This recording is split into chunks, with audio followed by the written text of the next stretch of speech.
something else that is meeting appropriate. And you can also turn your video off if that makes you more comfortable in this environment. Your participation, well, yes, it is essential that you are comfortable, and this is a warm, welcoming environment. So be comfortable, participate, and enjoy. Brenda. The timing. If you worked in radio, Christopher, one might say that you hit the post. And back in the radio days, when this is before things were all digital and fancy and everything that they are now, that phrase referred to the DJ talking until the singer on the song started singing. Like there was the instrumental part in the beginning, and then there's the part where, they start talking. If I could remind everyone to please mute yourself as we get started on the phone call today so that we're not having the background noise. Just double check that you're muted right now. I would appreciate it. Great. Thank you guys so much. I'm delighted that you have chosen to make the time for today. And I want to see, first of all, just go into chat and just tell me right now if you're new or if you've been here before. And you could say new or returning. Let's do that. New or returning. Go into chat and just type in new or returning. So new, if it's your very first time coming on the call here today. Returning, if you've been here at least once before. Maybe you've been here a couple times. Maybe you've been here more than you like. And I think that's what I'm going to make the theme of the meeting today. If you're kind of stuck in your job search, maybe you've been in the job search market for longer than you'd like. Maybe it's been 6 months, a year and a half, 2 years, whatever that time frame is. For some reason, you're stuck in your job search. I want to make that a little bit of a theme for today's phone call. So that's what we're going to do is our theme for today's phone call. We're going to talk about stuck in your job search and how to get unstuck. And I'm going to deliver some tough love to you all today. Okay. You know me, I'm not the, hugs with Brent. I mean, I guess I am a little bit of inspirational beat, but I want to be direct with feedback and approaches for you.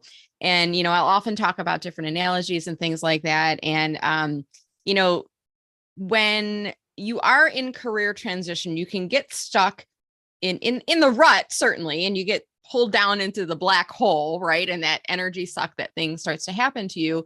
But I think also you get into patterns of behavior and you almost have like your job search blinders on, if that makes sense. I want you to be open to what I'm saying. You might not agree with everything, but I want you to just be open and consider what I'm saying. So you've got your blinders on as it relates to job search. You may be doing the same things over and over and over again and waiting for a different result. And we all know that's the definition of insanity, right? And maybe this is ringing true for you right now because you're like, yeah, I am kind of going a little insane being out of work right now.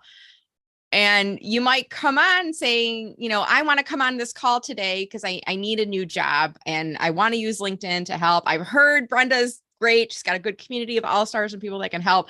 So I came on today to get some advice. I want to make sure that you're going to be open and receptive to the advice that we're given. Okay.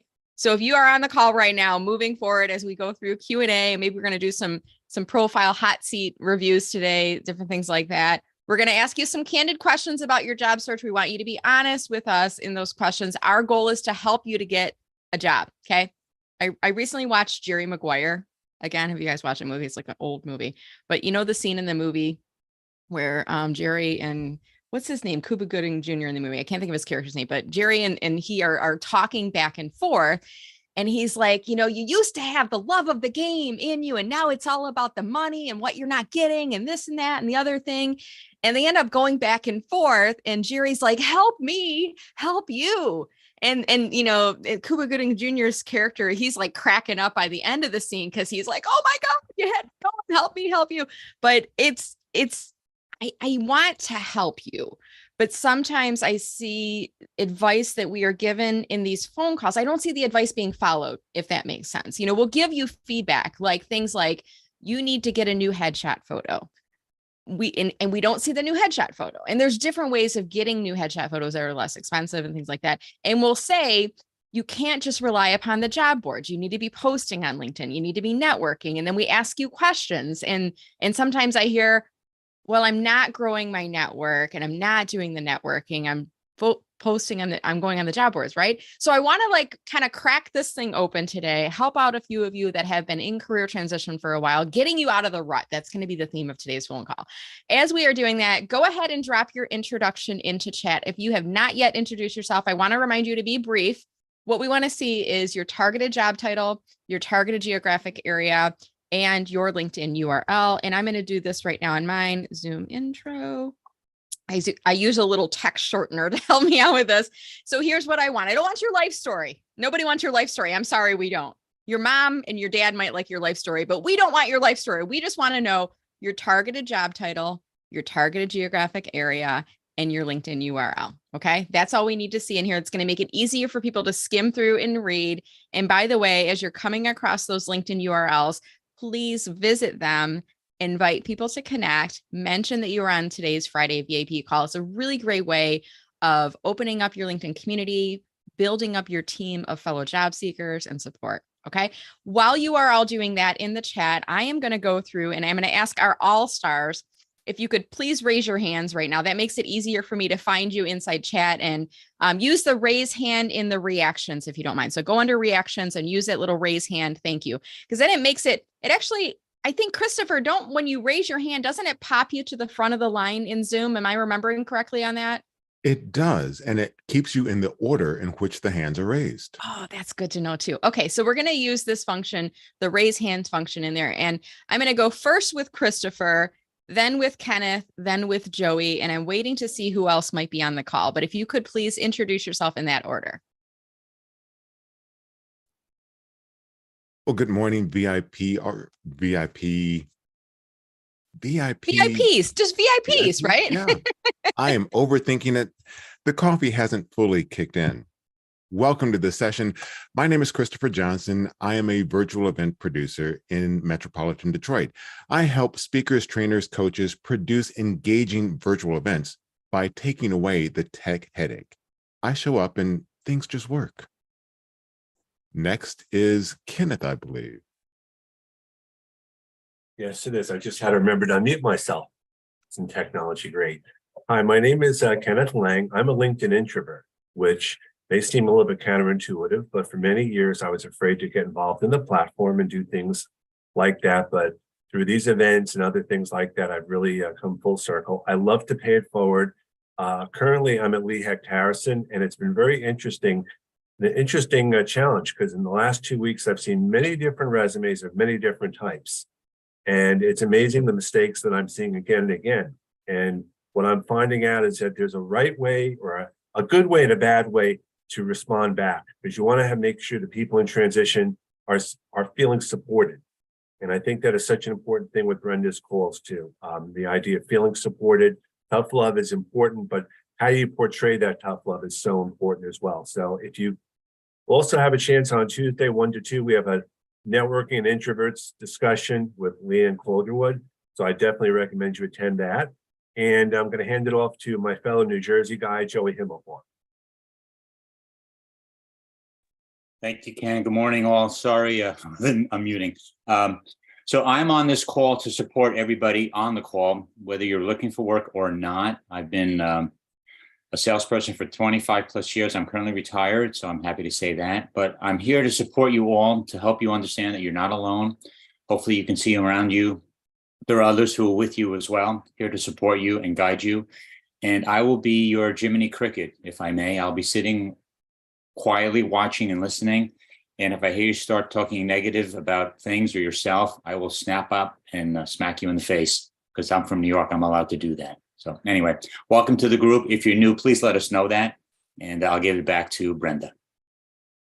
Thank you so much. And Linda Brubaker, I was kind of scanning through the attendee list to see who else works in kind of career coaching and things like that. And I'm like, Linda, I'm pretty sure that you do. So Linda, could you introduce yourself, please? Absolutely. And I am a career coach, and I work with people kind of as the guide on the side. What I do is that I assist people through all phases of their job search, from working with their resume to how to better make their presence known throughout their network, to interview prep and more. And so very well, lots of advice, lots of support, and work with lots of people to keep them going. Happy to help anybody in any way I can. All right. Thank you so much, Linda. It is a delight to see you. And let me just look through and see who else is on. I want to say good morning and welcome to all of you. Good morning to Julia. Good morning to Al, Alicia, Alistair, Angela, Brett. Let's just shift it again. Chris, Dan, David B. Nice to see you. David M. Nice to see you.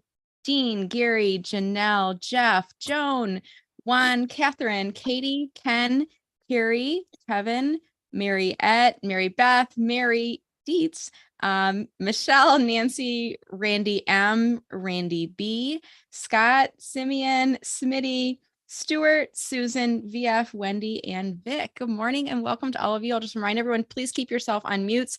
And those individuals that introduced themselves just a few minutes ago, I call them my all-stars. These are people that I've hand selected because I know they're big supporters of individuals who are in career transition, job seekers, et cetera, et cetera. And I've tapped them to come and help me with Q&A today. And when we go into, we're going to be giving some tips, helping with maybe some profile reviews and other things today as well. But I will ask them, do any of the all-stars have any advice that they would like to offer? It doesn't prevent any of you from, all the attendees from participating in the discussion as well. And on that note, I just want to test out, I want to see that everyone can do the raise hand function right now. So here's what I'm going to do. I'm going to put us in gallery so I can see all of your lovely faces. By the way, if you're comfortable being on video, please go on video. That way I can see you and I can see a couple of us are wearing green. I've got a light green for St. Patrick's Day. I see Christopher wearing a nice green sport shirt on there. Susan's got a beautiful green hat. Kevin's got a green sweatshirt on here. Dan has a green lamppost on his head, I think. I'm not sure what's going on there. I see many of you wearing green. It's kind of like when you're in the office. Remember when we were in the office, we would have like St. Patrick's Day parties and there'd be green bagels and green salads and things for lunch. And, there's not a lot I miss about being in corporate, but every now and again, I'm like, I miss that. I kind of miss the fact that we would have the green bagels together in the morning and joke about having green beer after work and stuff. So it's nice to be in our green attire here today. David's holding up a green plant. Really nice, David. So for the all-stars, I want to ask you for some help. In addition to the Q&A, if you could help, I've made you co-host. So if we are getting any background noise, if someone has forgotten to mute, could you help me by muting them? Just as a courtesy to keep the meeting flowing and keeping one person speaking at a time. And I think that's basically all you need to do. I have Julia, my intern, who's on the call, and Julia is going to be helping to drop links inside chat. I'm going to ask Julia to drop one link right now, which is the Do This Now checklist. This is a checklist that we have created as a community to help individuals that are in career transitions. And I call this Do This Now because these are things that you should do like as soon as you find yourself in a situation where you are unemployed, in career transition, out of work, or maybe it's pending, like, something's on the horizon. That would even be better. Download the checklist now. And there are things like, I'll just say, for example, go into your LinkedIn account and make sure that your primary email is not your work email.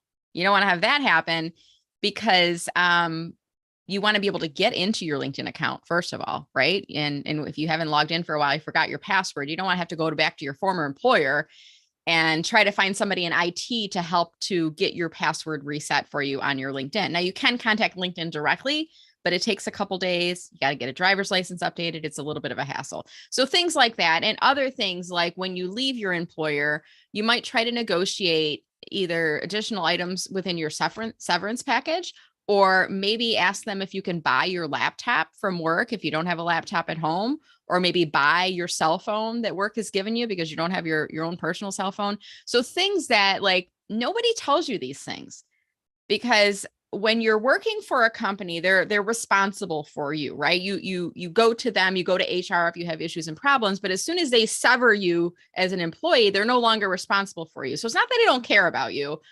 Maybe some companies do, and I'm sorry for that, but they don't have the responsibility or ownership for you after when you're in career transition.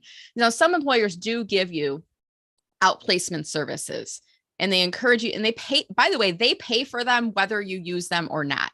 So if you're like, I'm not going to use the outplacement services because I'm mad at them for that, like, don't, they've already paid for it. So if you don't use the services, the companies that they are paying are still getting their money. So you may as well, like, if it were me, I would use everything they gave me, everything. I would give everything on that list to look over. I would use every single service they gave me. If they gave me additional mental health counseling services, I would use that. If they gave me an extension on my medical benefits and I don't have, I would use that. I would use everything they gave me. I'm not going to turn my back on them. I'm going to like get every last penny out of them before I move on is what I would do.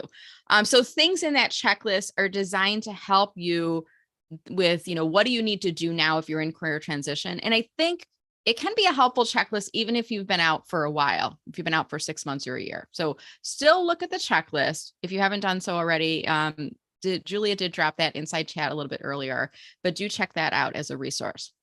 All right. So, well, Randy said you can't buy their laptop. I'm going to like challenge you on that, Randy. They may say, well, you know what? We're actually going to be retiring that laptop in next year anyways, and we're going to be returning it to the manufacturer. They're only going to give us a $10 credit. So yeah, you can buy it for $100. They might, and then they wipe it clean. It has happened. I have seen it happen, Randy. So I'm going to challenge you. One company, your company may say no, but Joey, thank you for putting that. If you don't ask, the answer is always no. Okay. So all of these things we're going to be sharing with you. I want you to open yourself up to new perspectives and be open to asking the question. Speaking of asking a question, I see Simeon and Nancy have their hands raised. So we'll go in that order. Simeon, and did I say your name correctly? Please correct me if not. Absolutely. Thank you. You're one of few who can pronounce it properly. Don't name your kid Simeon. It's a pain in the you know where. It's a biblical name and I love it, but it is a challenge every day.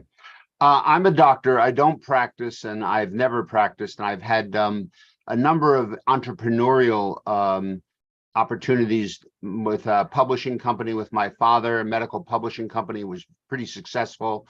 It ran its course. It mostly produced compendiums for salesmen's leave behinds. And that ended around 2005. And since then, I've been doing consulting work. And I'm 71, and so it's become a real problem. Age has become a problem. My resume is extensive. I have had many different independent projects, but I cannot seem to get a full-time opportunity anymore, even as Simeon, can I jump in and just ask the question, what is your targeted job title and targeted geographic area? Medical director, medical alliance manager, senior program director, or program director, project manager. Okay. And what is your targeted geographic area? Strictly New Jersey, New York City and New Jersey, Northern New Jersey. I can travel as far as Philadelphia, Princeton and Philadelphia on occasion. And I'm willing to travel and go to Boston or. Okay, I'm going to jump in again if you don't mind, Simeon. I'm going to ask if it's okay if I pull up your profile up on screen and we're going to do a quick look over. Sure, please go ahead. As I'm doing that, how many jobs are you applying to a week with that target? 40 to 50. Okay. Are you getting any responses back? Absolutely. My resume is constantly being the first one chosen to review when a new job is posted. Great. And so you're getting responses. Are you getting phone screens that are leading to interviews, or are absolutely all the time? Okay. So where do you feel like it's breaking down? My age. Okay, so let's talk about this. Yeah, let's talk about this a little bit. So are they vocalizing and saying this, or are you? I'm sorry, you asked me where it breaks down. It breaks down when they find out that I do not have 5 to 6 years in any one particular discipline. Okay, and I'm going to get my career coaches into the conversation here. I'm going to start with I like to use some phraseology here, just reframing. Instead of saying mature worker, older worker, I like to use the term experience rich. And I'd like to get in the habit of using that term when you are in a job interview situation or you're in a screening situation. So I'm just going to say, Simeon, when they contact you, they've already got a copy of your resume. They can probably do, I'm assuming they can do a once over on your resume and understand that you are not an individual who only has 10 or 20 years experience. They could probably put together that you have more than that years of experience. Is that fair to say? Absolutely. Okay. So they know going in that you are experience rich. Okay. I'm going to put that on the table as a starting point. At any point in the conversation, are they bringing up that you are overqualified with your experience? All the time. Okay. So then do you ask the question, I appreciate you saying that, but I'm curious, what was it on my resume that prompted you to reach out to me? Have you asked that question? To answer your question, it's because I have such diverse experience. So they will Um, say the reason we called you is because you have such diverse experience. That's what they will say to you. Exactly. Okay, Exactly. then in response to that, do you say, that's great. Well, yes, I do have more than the minimum amount of experience that you are looking for. My diverse experience and all the things that I bring in my background can make you an excellent candidate. I'm going to hit the ground running. And the great thing about being an experienced, rich candidate is that I know what I'm looking for and I'm being very selective about opportunities. That's why I applied for this specific job. My plans are to I work wish that more. were, excuse me for interrupting you, but Yeah. I wish that were the case because I am up against people who are much more qualified in terms of having worked for the same job category for 5 to 10 years in the Are they telling you that? Yes. Okay, but they Eventually. called you for the interview. So there's something in your background that I prompted think they them to like say, the let's fact that consider there is him. such diversity in my background. Mhm. I've Okay, I run, see Linda raise her hand. Linda, I'm going to see if you have any advice for Simeon. My suggestion, Simeon, is to play up the fact that you've got that diverse background. One of the things that's important is you've got the skills, you've got the best in class, if you will, for whatever it is you're doing. And by bringing in the broad background that you have, you can make use of all of that to help them do what they want to do. So don't say you don't have enough experience in the one area. Use that as an advantage, turn it around on them. I've tried that multiple times. The problems are these are very focused jobs. They tend to be with a lot of experience in international marketing of pharmaceuticals, drug regulatory affairs. So the areas where I excel in is in specific areas of epilepsy or CNS medications, psychiatric medications, women's health. So there are a number of areas where I'm focused, but I'm up against a huge number of people who have similar, maybe more narrowly focused experience. I'm a very broad-based consultant, and unfortunately, and this is what I found in mostly in the pharmaceutical industry, they do not like to bring in consultants who have been independent for a long time. Simeon, I'm going to jump in again because I want to make sure we get through some additional folks on the call, if you don't mind. Linda, I'm just going to ask our all-star suggestion. Simeon to give you some feedback, and then we'll give you some time for final comments at the end. Would that be okay? Absolutely. Thank you. Okay, Joey, go ahead, sir. So I've said this before, I don't know who's heard it already, but when Captain Sully landed that jet in the Hudson River, I guarantee you, I wasn't on the plane, but I guarantee you, nobody on that plane was praying that their pilot was 30 years old. They were so relieved that they had somebody who had been around, who had a background, and who was in the right place at the right time. I'm not saying you have to use that story, Simeon, when you're talking to these people, but you know what? It wouldn't hurt because, as Linda said, you're an expert. You have a diverse background. And man, if I'm in a situation where I need some help, I want somebody who's been around. I want somebody who's not wet behind the ears.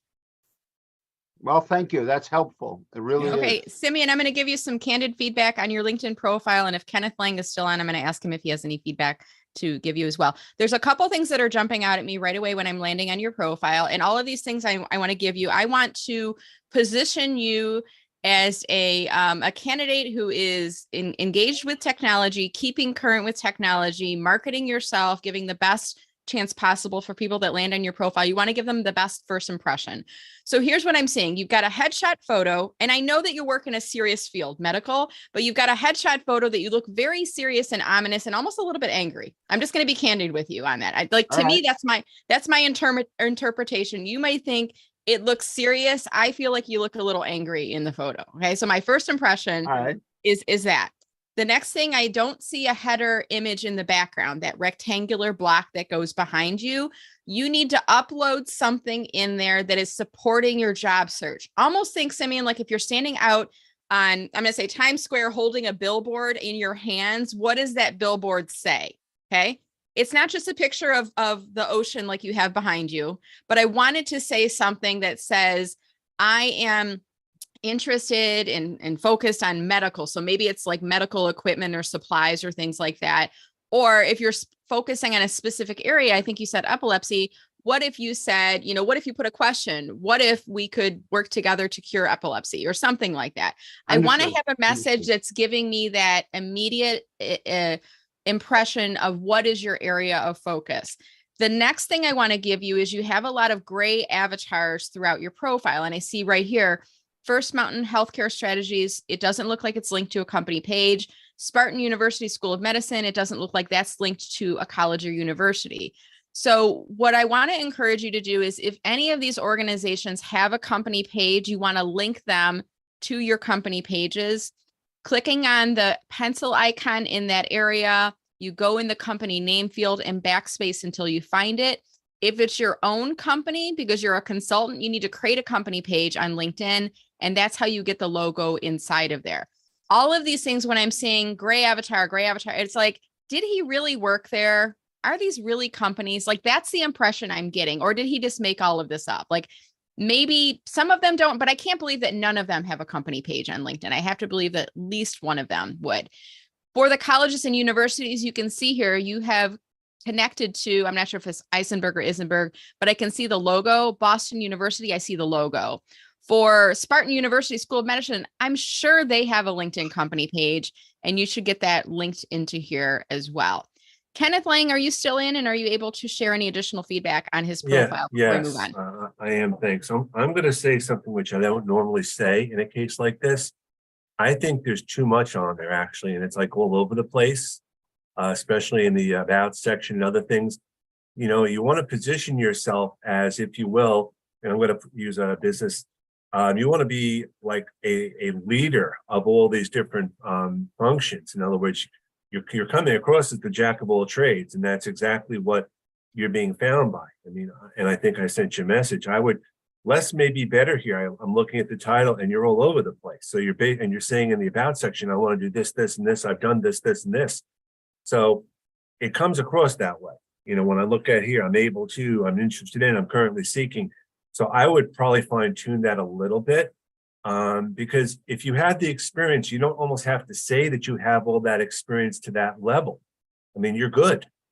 And a lot of the people on here that are senior people, they don't put a lot on their profile because they have the background. And I also don't see you engaging that much. So again, you did a couple of things. Now, that's just me being kind and helpful. No, It's I not been appreciate it. I thank you. That's very helpful. It is.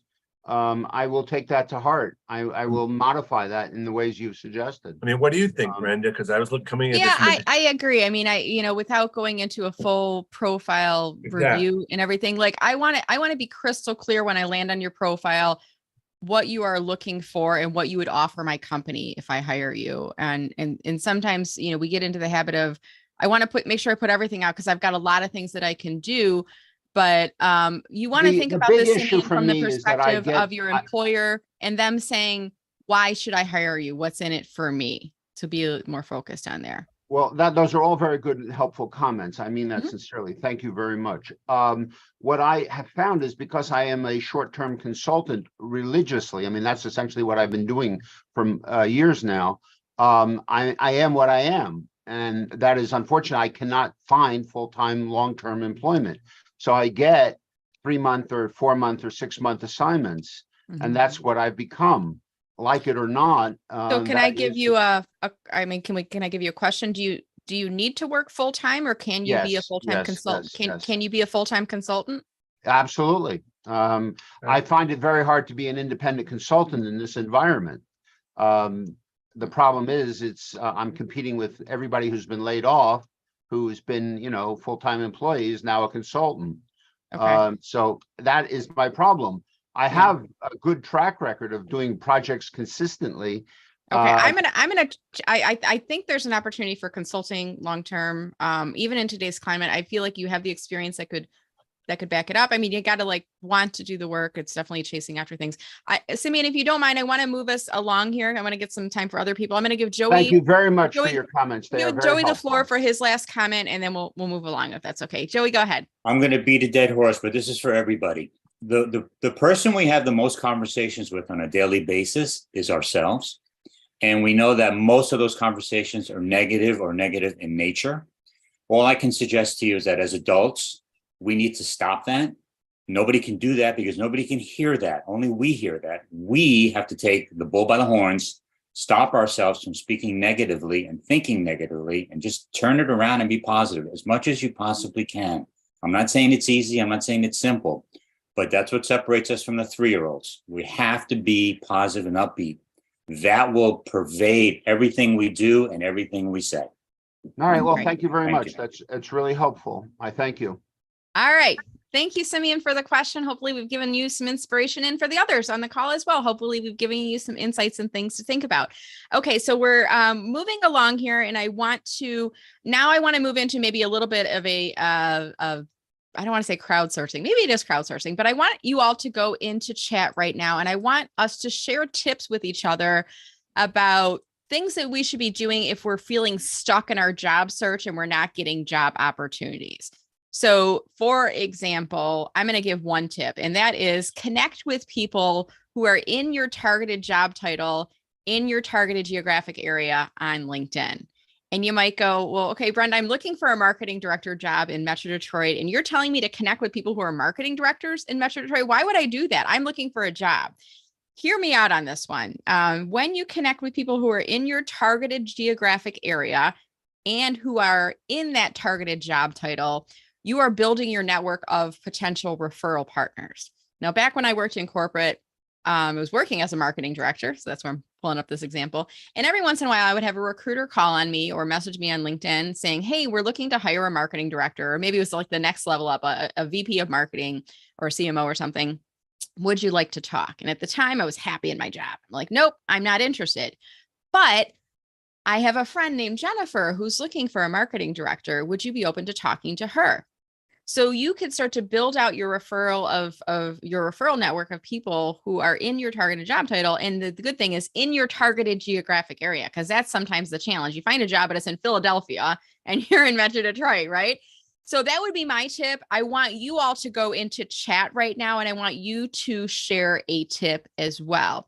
And I'm going to read a couple of these out loud because there may be folks watching on YouTube that cannot see the chat that's on here. Katie Walsh is saying, join a success team. Katie, would you be able to unmute yourself and tell us a little bit more about what you mean by that? Katie Walsh, can you unmute yourself? I'll give you a second. Yes. Can you hear me? I can. So tell us, what do you mean by join a success team? Well, I haven't joined one, but I'm gonna soon join one. You know, a success team is a team where you're on with a group and they usually make you accountable and you meet every week. So, you know, you work on a goal every week. And one of the groups I belong to in the Bay Area in Northern California has success teams. And, you know, I've been putting it off, but I need to push myself more and be more outside my comfort zone. So I've decided next week I'm probably going to join a success team. Great. And that's what they help you. They push you, which I know I need definitely. So that's and I've heard them called similarly, Katie, success team. I've heard them called accountability partners or accountability groups. I see a lot of heads nodding when I just said that because I was like, success team. That sounds cool. What's that? So I want to encourage everyone on the call. I mean, we have 43 people that are on the call right now. If you were to go into our private unlisted LinkedIn group, and I'm going to share that up on the screen in just a second here. I'm trying to navigate to it. We're up to 800. Brenda, I love this call, even though I have to get up at 6:30 in the morning here on the West Coast, because you guys are all so positive, and Joey's great. He reminds me of my brother, and you guys are just fabulous. So I just wanted to say that. Sorry to interrupt. I'll let you. No, we appreciate, and we are here for the fabulosity. So, you know, that's awesome. I just dropped the LinkedIn group into chat. I want to make sure that you are all a part of our LinkedIn group. This is a private unlisted group. You can only get into it if you have the link. So you have to come on one of our Friday calls to get access to it. But you can see here, we have 830 members that are a part of the group. And many of those are represented in the 43 people that are here on the phone call. So if you want to find a success partner or an accountability partner, if you will, there may be people on the call who can help you. And you can go into chat right now and just type in the word accountability partner wanted or something to that effect. Or I'm willing to find an accountability partner. I'm seeking an accountability partner. And then you can message each other back and forth in chat if you'd like, if you find somebody in the group. And what I like about accountability partners, I've had some myself, is you know, the way that it best works, I think, is you set up a regular recurring meeting, and you might say, we're going to meet every Friday morning at 9:30 a.m. Eastern time before the VIP call. So, you have to be off by 10, right? And we're going to talk about what is one personal goal for the week and one job search related goal that we're going to work on for the week. And then the next week you both come on and you say, okay, what was your goal? How did you do? You said you're going to get your resume updated. Did you do that? So having at least one person that's helping to hold you accountable, you're more likely to get things done, right? And even you might have a personal goal, a job search related goal. A personal goal might be, oh, I'm feeling the blahs of winter. I need to get out and walk and get in the sunshine. They might say, did you get outside this week? Just having somebody to help you with that. So if you want to find an accountability partner or you want to create an accountability group, go into chat, or you can post inside the LinkedIn group and say, hey, I'm looking for an accountability group. Who wants to join? I want to do it before the VIP call or after, figure out your time frame on that. I get the 6:30 in the morning might be very early for some, but I love the thought of having a success partner built in. Joey, I see your hand is raised, sir. What did you want to say? I just want to add, so when you create this group of people, however many you have, it shouldn't be too many, it should be a manageable number. It wouldn't be a bad idea to make sure that one of those people are gainfully employed. And that's because if you're all looking for work, it's possible, not anybody in this group, but it's possible that group will turn into a pity party. You don't want to be in a pity party. You want to be with people that are positive and upbeat. Somebody that's employed could give you that kind of direction or oomph, if you will, and keep you on track and on target. And if nothing else, become the person that you want to become. You want to become employed and use that person as a guide, if you will. So don't all be I would say unemployed. part of the group rules, just you make one of the group rules, no pity party. Right. We make that a group rule, we come on here and the purpose of the group is to support and encourage. And I don't know if you all have noticed, even during the call today, I am keeping the call moving. Have you noticed that? I'm going to politely come in and I'm going to nudge the conversation along and I'm going to jump in and interrupt. And I will say, I'll apologize for jumping in, but I want to keep the call moving along because we have an hour together. Now, if you know me, sometimes I go long, right? But I will say it's 11, but we're going to go an additional 10 or 15 minutes. I will let you know that, but I want to be respectful of your time. You are important to me. And I don't want you to feel like you got on the call and we only talked to one person.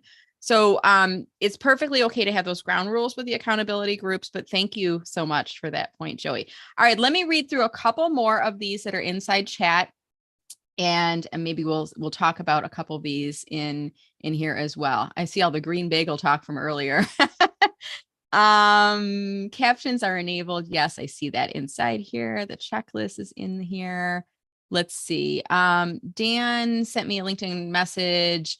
What are a list of questions to ask other LinkedIn contacts as I cold call them to network at about 5 phone calls a day? So it sounds like, Dan, you're going through your LinkedIn connections and you're doing an outreach with a phone call to them. And your question is, what should I ask them in the phone call? Is that correct? Are you able to unmute yourself? Yeah, I kind of feel a little bit like a deer in the headlights.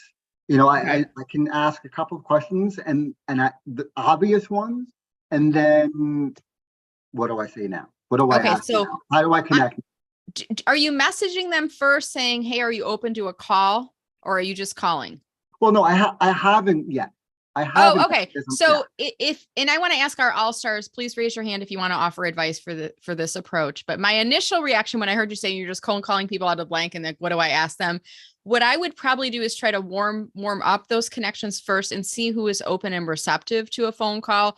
So if it were me, I would look them up on LinkedIn first, see if they're active. If they are, maybe add a comment to one of their recent posts and then message them and say, hey, Al, I just added a comment to your post about St. Patrick's Day. Love the green shirt. Just want to, say hi and see how you're doing. And the natural human reaction to that, Al's going to reply back and say, hey, Brenda, I'm doing well. How are you? Right. And then I might say, trying to keep my spirits up. I'm in career transition right now, looking for my next position as a marketing director in Metro Detroit. Let me know if you'd ever be open to a virtual coffee or chatting by phone sometime. And then I've just opened the door and I'm waiting to see if Al walks through it to keep the conversation going. That's what I would do before cold calling. And then when I do call them, They're going to say, what are you looking for? Tell me where, I mean, you're going to have your list of questions. They're going to probably ask you some questions. The questions I would ask of them is, are you aware of any opportunities in this field? Do you know of other people I should speak with? That would be a question I would ask them. Are you aware of any upcoming events or professional groups I should start networking within? That would be another question I have. Those are the top three I'm thinking. I see Kenneth's hand is raised. So Kenneth Lang, what do you have to share? Hang on one What second. I I want would- to interrupt for 1 second. It's not all about me. I want to be able to ask, how can I help you? What are you internet transition? If you are, if you're not. Okay, Kenneth. fair enough. Okay, let's see what Kenneth has to say. I would say if at all possible, see if you have common connections, whether it's at a company or at a previous place of employment. What I do a lot of times is I will say to each side, is it okay if I set up an introduction? And it might be, I'll talk to the person at the company that the person wants to work at. I'll talk to them. I'll say, is it okay if I introduce you? They'll say yes. And then I'll go, and that becomes the means of an introduction. It's not so much like the recommend or something, but it's building up that relationship. And that's why it's so important to rely on those second connections, those connections that are one below your first connections, because you can get a lot of great benefits from that. But again, if you don't tell me, and Dave, and you said the same thing, what you specifically want, it's very hard for me to really be able to help you.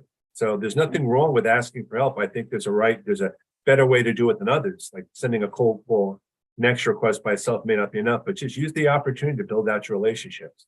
Understood. Thank you. And just in final statement for everyone, I'm aware that my background is dark and I've been trying to lighten it up. I'm working on it. It's a work in progress. Thank you. Are you talking about your lighting is Yeah, dark? and the Oh, I background- thought you meant like, Yeah. I didn't know if anyone else was like, when he talks about his background is dark, and I'm like, is he okay? Like, I thought it was like you've had like a dark history or something. I was a little worried about you. I was like, oh, Dan, are you okay? It's funny that you mentioned that. I want to go to Linda, and then I'm going to pull us up into Zoom gallery, and we're going to do like a quick little Zoom audit of lighting and things like that for everyone. But Linda, go ahead. What did you have to offer? I was going to say, one of the best ways to get people to talk when you're doing some of those cold calls is to ask them how they got there. Notice that you made this transition. Would you tell me about your journey? What did you do to prepare yourself? And what kind of advice do you have for me? I'd like to be able to get into some kind of a similar role. What suggestions do you have? And then that leads into that conversation. People like talking about themselves first. All right. Informational interview questions. All right. Yes, exactly. All right. Awesome. Was that helpful for you, Dan? Good. Okay. I'm going to pull us up to gallery mode right now. I want to encourage everyone, if you've been video off up until this point, turn your video on if you're comfortable doing so, because we're going to give everyone a little bit of feedback on what we see inside your Zoom rectangle. And the reality of the world that we're in, we're still doing, Zoom phone calls, Zoom networking, virtual interviews. We're starting to get more into in-person interviews and things like that. But I want to give everyone just some candid feedback. I kind of feel like it's our responsibility because we're seeing you on these calls, right? Like if I don't say something about your lighting or background, like I think we're doing you a disservice on that. And I want everyone to look at the screen right now. If there's anything that's jumping out at any of you, I want you to go into chat and type it in. And we're in the spirit here of being helpful and constructive, not in like tearing people apart. Okay. Helpful and constructive. So helpful and constructive. Brett Davis, I'm just going to call on you because I see that you are sitting in a place that you are fairly dark. I see that you have a window behind you, Brett. So one technique that you could try to get better lighting, if possible, is to move your laptop so that you are facing the window. Now, if you might say, okay, Brenda, but the reason I'm doing that is my laundry room is over there, or my kitchen, I got dogs running around or whatever. You could blur your background. And I want to see, like Joey Himmelfarb has a blurred background as an example. Kevin Kane has a blurred background. So we can kind of see there's things in the room, but I don't know if it's Kevin's laundry or his bed or what's behind. I can't see what it is. Mary Beth Dunn has a blurred background as well. So ideally, you should have light pointed at you. Now I have a ring light right in front of me. I bought it off of Amazon for $30. Super cheap. You don't have to buy a ring light. You can get a lamp and have the lamp pointed towards you. Or If you are in a room where you can face towards the window because it's going to show better lighting that's inside there. So thank you, Brett, for letting me, I'm not going to say pick on you, offer you that constructive feedback in the spirit of helping everyone else. I'm going to give another piece of feedback, which is where are you appearing inside the Zoom frame? Kenneth Lang, I'm going to pick on you for a second. Kenneth is a little bit off. If you know, he's like a little bit off to the right or to the left. Try to be centered if you can. And if not, make sure that your laptop, and if you've got a external webcam like I have, like make sure that you've adjusted it so that you're fairly centered inside here. Now let's talk about where you appear in the position of the frame. And we do have a little Zoom salute technique that you can try, which is putting your hand on your head and saying, do the top of your fingers touch the top of the frame? If so, you're close enough to the camera. Randy's spreading her fingers. You see that? She's like, I'm gonna make it happen. No, Randy, you're not going to do it with that. You got to keep your fingers closed. If your top of your hand or anywhere in your hand for that matter is not touching the top of your screen, you're too far back. Or your camera angle's not right. And if you're having a laptop, angle your laptop up and down, just like I think Dan is going up and down right now, but angle your laptop up and down. Gary's doing it right now. So you can see, you can move your camera by adjusting your laptop frame. And you might say, well, Brenda, that's not ideal for typing and things like that. But this is just for an interview or for a Zoom call. You can adjust your laptop screen later into a different position. Okay. So what do we talked about? We've talked about lighting. You want to have light shining on your face. That's really important. We've talked about your position to the camera and how close you should be to the camera so that we can see you. There was one other thing I was just thinking about, lighting camera. Oh, looking at the camera. This is a really important thing too. When you're in an interview, you're inclined to look at the screen. And right now I'm looking at the screen, right? Now I'm looking at the camera. I'm going to tap I want you all to tap your camera right now. Do this, what I'm doing. Right? Tap your camera with your finger. That's where you should be looking when you're talking to people in a job interview on a Zoom. You should be looking at the camera. Now, when they ask the question, you can be looking at them up on screen. And then when you respond, you look at the camera. Okay. So it's a very simple technique that's going to help to improve engagement. It's going to improve the connection that you're making with people as you're looking right now. I mean, it feels like I'm looking at you, doesn't it? When I'm looking at the camera versus when I look at the screen, it's a different emotional feeling, isn't it? It's like, what is she looking at over there? I'm up here. What is she looking at down there? So try to make that effort. And I have to say, it is awkward as heck, you guys, looking at a little camera that's not making eye contact back with you. It's really hard to do this, but it takes practice. So the techniques that I do is when I'm reading your questions and things, I look at the chat down. And then as I'm speaking to you, I try to look back at the camera. I've heard of some people putting like a picture in the background behind it or right next to it, or a little post-it note saying, look here. There's different techniques that you can do, but that will help a little bit with your engagement. All right. I'm going to keep us reading through some tips and questions in here. And I want to talk about how we can help to get you unstuck if you've been in career transition for a long time. By the way, if your company, when you left, offered outplacement services and you said, no, I don't want anything more from you people, I want to leave, and you walked away from the situation, they may have said that these services are going to be available for a year or 2 years or whatever they may have said. Go back and say, you know what? I've thought more about those outplacement services. How can I work with that? And it's perfectly fine. Don't feel like you're waffling back and forth. When you are being told you're in career transition, that is an emotional experience. It is shocking. It is devastating. It's akin to getting news that somebody has died. It's like you go into this state of shock and this emotional state, and you might have reactions there that are based on your emotions at the time. So your employer may know that, and they probably have had people that have had come back. You're not going to be the first person to do this, to come back and say, I've thought more about it. Can I use those outplacement services? Swallow your pride, go back, because those services might help you to get somebody assigned to help you with your resume or with interviewing or career strategy or other things like that. So, don't be afraid to reach out and say, are those services still available to me? Okay. All right, I want to look through other advice that people have and continue to offer your advice. What can we do to help us to get unstuck in our job search? Please use chat and share advice with others that are on here. Let's see. Make sure your LinkedIn profile represents how you want to be perceived. And that's some advice from Kenneth Lang. Kenneth, you want to add on to that a little bit? Tell us a little bit more about that. Are you able to unmute? He had to leave, Brenda. Oh, he left. Okay. Let's see here. Mary says, no, it's okay to take a mental break. Step away for a day or a couple of days. That is great advice. And I think you need to know when, even like know your energy within the day. Like for me, I'm self-employed, but I know I'm best from 9 a.m. to 3 p.m. After 3 p.m., I'm starting to think about my daughter at the bus stop. My energy starts to dip around 4 o'clock. I honestly just want to lay on the couch or lay on the floor. I want to do nothing more for the day. I know that I need to take a mental break that point of the day. When you're in job search, you're going to find you have like these biorhythms throughout the day as well. And you're going to know when you need to take a mental break as well. I think that is a really great piece of advice. And don't feel guilty. Looking for a job is a full-time job, but you do have some flexibility that you can go for a walk in the middle of the day now if you need to take that walk in the middle of the day. Let's see. Mariette says it is important that you are active on posts. Do not just like a post, converse. That is a great piece of advice. I want to go onto the LinkedIn homepage just for a second to demonstrate this technique that Mariette was suggesting. So as a job seeker, you should be spending time in the LinkedIn homepage feed every single day, interacting with people.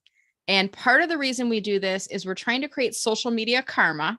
And what I mean by that is when I engage and interact with Dan and Gary and Linda and David, they're going to be more inclined to return the favor and interact with me when I post. The other thing that it does is by interacting with people on LinkedIn, you actually get more visibility for yourself by getting your name out into the homepage feed again. So what I want to encourage you to do is to go into the homepage feed and interact strategically. So for example, Terry Barclay, she is the CEO of an organization here in Michigan called Inforum. It is a women's organization, and she has a lot of very high caliber connections. So if I were to go into the comments here, Terry's going to get notified that I talked about it, but people that are Terry's first level connections are also going to see that comment on here. And I'm just going to add a comment of, I like to do 8 or more words. This is key to the algorithm. You don't want to say, you don't want to just say one word, congrats. You want to say, congrats, Terry, on the on your latest achievement. I have a typo, so I need to correct that on here. So happy to see, something like that. 8 or more words is what we're looking for on there. Sometimes what I'd like to do is end with a question. So adding to the conversation, and I'm on the call right now, so I don't have a lot of time to read through all of these things, but maybe I see something on here and I might ask a clarifying question. Like here's Nikki announcing that she's just started a job. Maybe I might say, oh, Stone Ridge, isn't that located in Metro New York? Whatever, like asking a question, Nikki's going to reply back to it. Okay. So every time somebody interacts with a post, that post gets more views and you will get more views because you're going to be in the comment stream for that. You're building up social media karma. If you're kind of stuck with like, what do I post on LinkedIn? And you're like, really, it feels like a mountain to post something. Spend some time engaging instead. Likes and reactions are good. I want you to think about a like or reaction. If it's like a point system, that's worth like a point. When you do a comment of 8 or more words, that's worth like 5 points. Okay. So spend some time doing those longer comments. And let's say that I want to be more strategic about, who I am engaging with. I would encourage you to make sure that you are clicking the bell icon for those individuals, because then you'll get notified when they post on LinkedIn. And I'm going to call out Linda as an example here. I'm connected with Linda. She's a first level connection, which means I'm automatically following her. I want to see when I hover over this little bell notification, right now it's hollowed out. And when I hover over, it tells me what will happen if I click on it. So it's a little bit confusing, but I want to get the filled in bell, which will get notified about all of Linda's posts. Now, when I do that, the next time Linda posts, it will come up in my bell notification at the top, and it will say something like new from AJ Wilcox. So I'm clicking on his bell and it's telling me, hey, he just posted something. And then I can go to his activity feed and add a thoughtful comment in there. So that's one way of not just like randomly scrolling through the homepage feed, but being more strategic about people that you interact with on the homepage feed. There you go. All right. let me see if we have any other advice on here, and then maybe we'll finish off with a few questions in here for today. We'll do one more piece of advice and then we'll do some questions. I may go maybe about 10 minutes over here today. So I'll just let everyone know we're going to go about 10 minutes over here. Let's see here. I'm going back in here. Join Toastmasters. Oh my gosh, I'm a Toastmaster. I got my Toastmasters trophy somewhere behind me. I just tucked it away. I can't see it right now, but yeah, public speaking groups like Toastmasters are awesome. They give you really great experience for interviewing and things like that as well. Let's see on here. Keep networking. I love this. Ken Lang, keep networking until it hurts and stay connected with people, even if it's just for moral support. Now, hopefully you've seen the benefits of networking with others inside this group, but definitely network with other groups as well. And sometimes when you have one-to-one conversations or messages back and forth with people, ask the question, are there any networking groups or organizations that you think might be beneficial to me? Ask the question and you'll get some referrals in there. All right, I want to ask my all-stars if they have any additional comments on, getting stuck in the job search, anything that's kind of top of mind for you that you'd like to offer to the job seekers, to the VIPs that are on the phone call. If you do, feel free to raise your hand. And as I'm waiting to see if your hands are being raised, I'm going to do a few questions before we wrap up on our phone call today. Linda, I see your hand is raised. Go ahead while I look for the questions here. You were talking about LinkedIn Karma, and here's a good way to do it. Not all jobs are posted in LinkedIn Jobs. A lot of them are posted just in the newsfeed. If you see a job being posted, if it's not the right job for you, comment and then share it. And share it with your network and tell people, if it's not the right job, who would you recommend? It's a great way of making sure that other people see those jobs, and they're more likely then to find jobs that might be appropriate for you as well. That's great advice. Thank you so much, Linda. Joey, I see your hand is raised too. I just wanted to make sure, I wasn't sure if I mentioned it today, that you should be positive and upbeat. So if I forgot to mention that, I want to say that.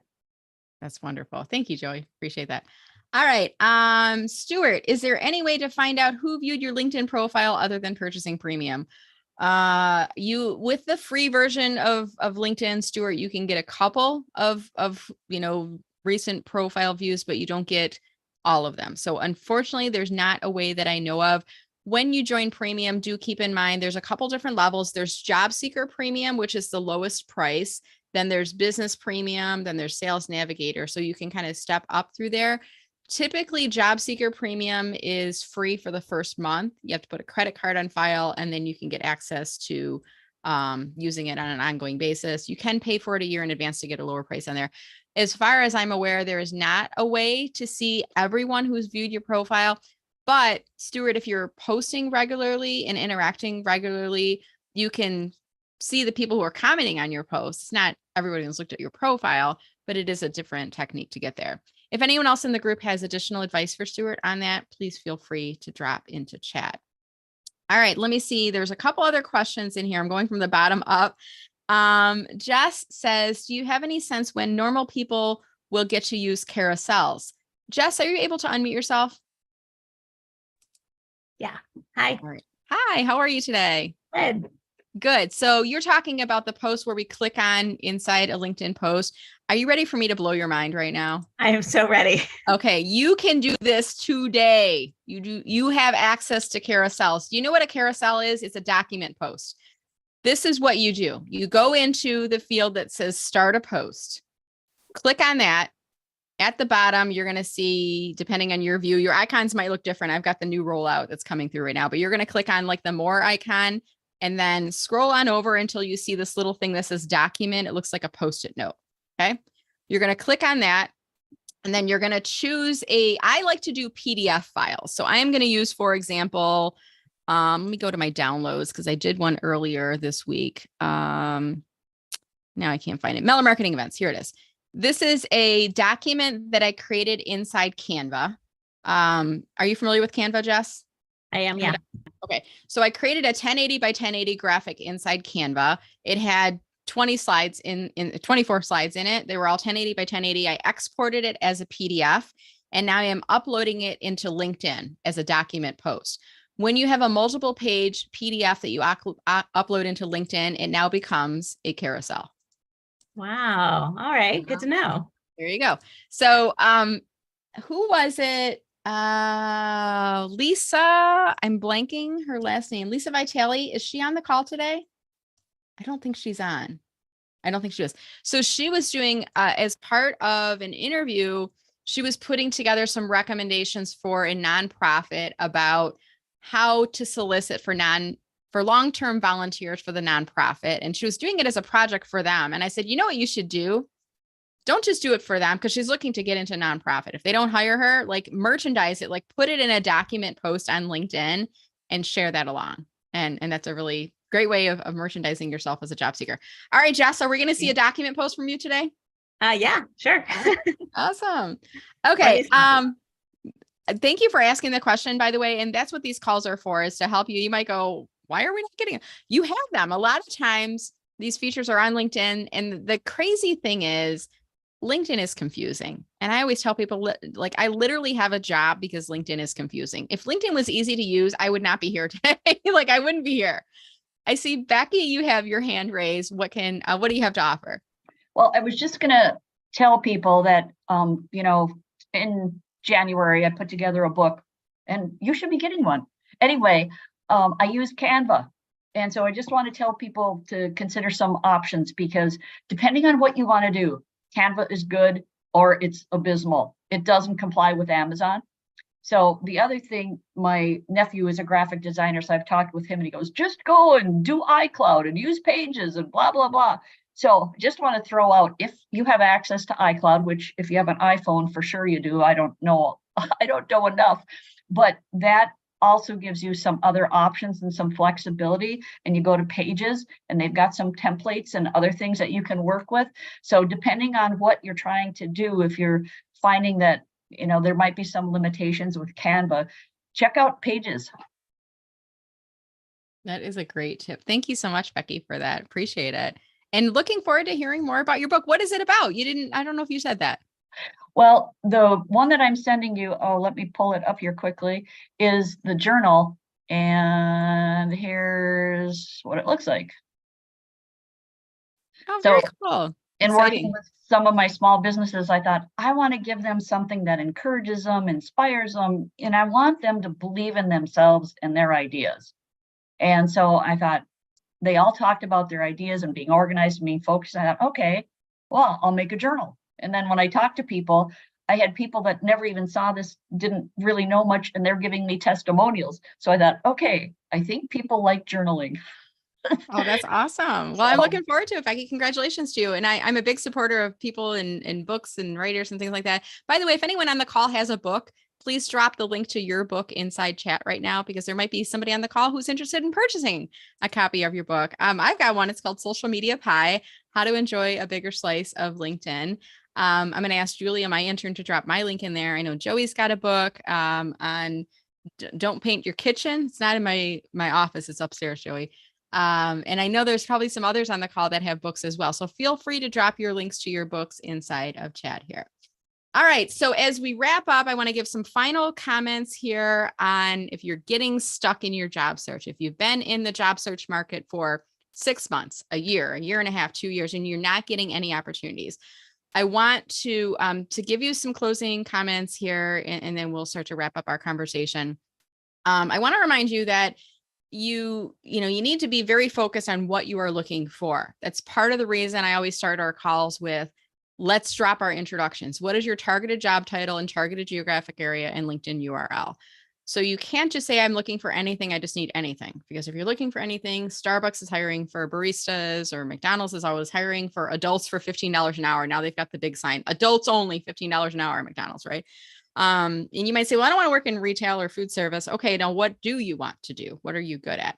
So know what you're looking for. That's really important. If your process isn't working, you've got to start to be open to different approaches to take. And maybe working with an outside expert might be a part of that. We do have a handful of career coaches that are on the call today. I want any of you who are a career coach, go into chat right now and say, I'm a career coach, and put your contact information in there. Sometimes working with somebody who can look from the outside in and give you some clear perspectives and some different types of guidance is what you need. And you might say, I don't have the money to invest in a career coach or in training or in working with a LinkedIn coach, like me, something like that. how much longer can you afford not to be out of work is my response to that, right? And I want you to think about, it may be worth the investment if it can get you back to work faster. Okay. If you are really in a situation where you cannot pay at all, I want you to think about reaching out to your college or university. They may have, through their career services department, free services that are available to you. So again, reach out to your college, university, ask their alumni department, ask if they have a career services department. I'm an alumni. What services do you have for free for alumni like me? They may offer resume review, interview preparation, career coaching, career strategy, events, networking, et cetera, et cetera. So take full advantage of all of those free resources, and don't just listen to them, but incorporate what they give you into your approach. Okay. If you want different results, sometimes you got to take different approaches to get there. So I want you to think about that. And I want to leave you with, I heard this once upon a time. If you are interviewing for, let's say 50 to 100 jobs a month, and you're not getting anybody reaching back out to you, the issue might be your resume, or that you're a mismatch for the position. They're not seeing anything in you that would cause them to reach out and say, yes, you're qualified for an initial screen. So if you're applying to 50 to 100 jobs a month and you're getting nothing back, there may be an issue with your resume, okay, or they're matched to the job. If you are getting preliminary interviews or phone screens and you're never making it to the second round, it may be an issue with your interviewing skills. And I'm being direct, and I'm being blunt, and I'm being honest with you. You may not know the way that you're saying things is coming off as lack of expertise or lack of confidence, or maybe your nervousness is being interpreted as disinterest. And you're not seeing that because you can't see that from their point of view. So that's why sometimes doing mock interviews can help you. And even as I'm asking questions today, I'm hearing things that are saying, and Joey will jump in and be like, hey, we just heard you say that. You should be saying this instead.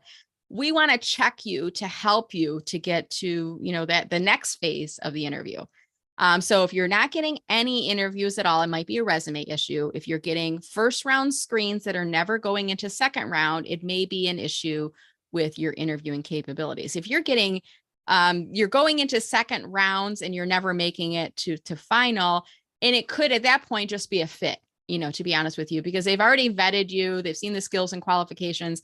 I always like to make sure to ask the question during that first round interview or second round interview, what was it from my experience or background that led you to bring me in here? Or what is it about my experience that is appealing to you as it relates to this position? And focus on that. I don't like to say, do you have any doubts or concerns about me, that I can address? I don't like to bring that, because then that brings that up to the forefront. And that's my own personal take on that. So just some closing advice on that. Trying different approaches, not just relying upon the job boards, being active on LinkedIn, I think is a really critical and important part. By the way, if we are not yet connected on LinkedIn, please do connect with me. When you go to my profile, you'll have to click on the more button, and then just mention that you were on the Friday VIP phone calls, or if you're watching the playback on YouTube, you can let me know that as well. Julia, if you could please drop the YouTube video for today in the chat, as well as the playlist for folks that are looking at that. Becky, did you have your hand raised from earlier, or was there something new? I see your hand just raised. a quick one. When you were talking about LinkedIn, because I do volunteer work with veterans, I am almost positive, I shouldn't say positive because I don't do it myself, but I am almost positive military vets get free LinkedIn. And I can't remember if they even get free Prime, but I'm pretty sure they get free 6 months, maybe 12. So if you're a military vet, check in on all the things, because there's a ton of resources available for military, and most people don't even know. That's a really good point. I think it might be a year. I could be mistaken. If anyone is aware, drop it into chat, or, please feel free to share that along. So thank you so much for that. All right. So I think we're going to start to wrap up our conversation for today. As we do so, I want to remind everyone, if you are on my VIP email list, you will get notified about special offers and special opportunities and things like that. I do have a special running on my coaching, my one-to-one coaching running right now.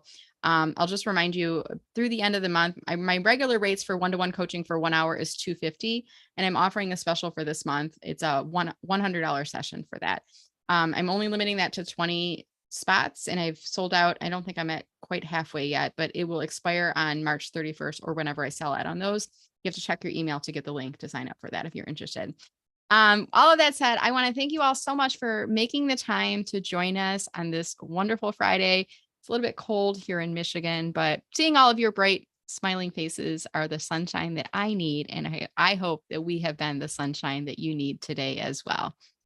I'm going to end the Zoom in just a few minutes, but I will keep this session open for about another 5 while I take the dog out real quick. And then I will come back and I will close off the Zoom. That will give you the time to download the chat. And if you want to do any final exchange of contact information with the fellow attendees on the call here today. Thank you again to my all-stars for joining. I hope you all have a wonderful weekend. And remember, we are here for you every Friday. You're welcome to come and join us from 10 to 11 a.m. Eastern time. If you miss us, you can go on the YouTube channel and you can watch the playback there. While you're there, make sure you subscribe to my YouTube channel if you could. All right, guys. It was a pleasure seeing you today. Have a wonderful weekend. Happy St. Patrick's Day if you celebrate. Enjoy your green bagels, and we will see you all next Friday. Take care, everyone. Thank you. Bye-bye.